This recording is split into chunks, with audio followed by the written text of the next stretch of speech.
το Σώμα Προσκόπων Κύπρου.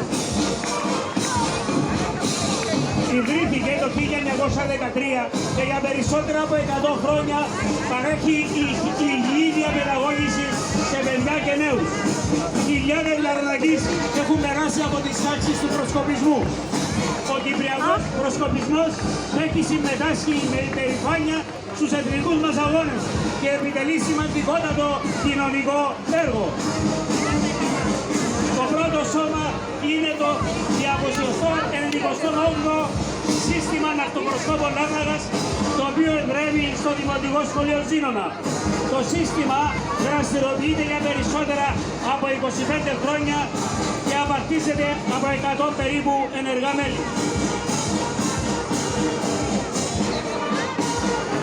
Ακολουθεί το 279ο σύστημα αεροπροσκόπων Λάρναγας, το οποίο εδρεύει στο Δημοτικό Σχολείο Αγίου Γεωργίου.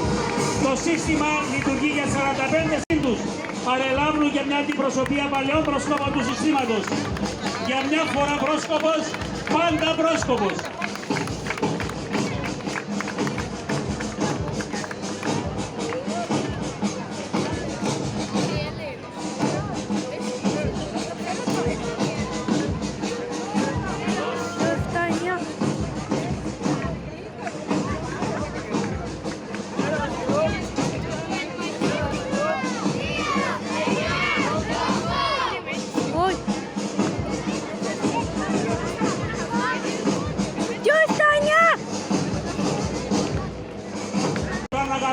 Με έδρα παλαιών γασισί και ναυτοπροσκοπικές λέμβους στη Μαρίνα Λάρναγας.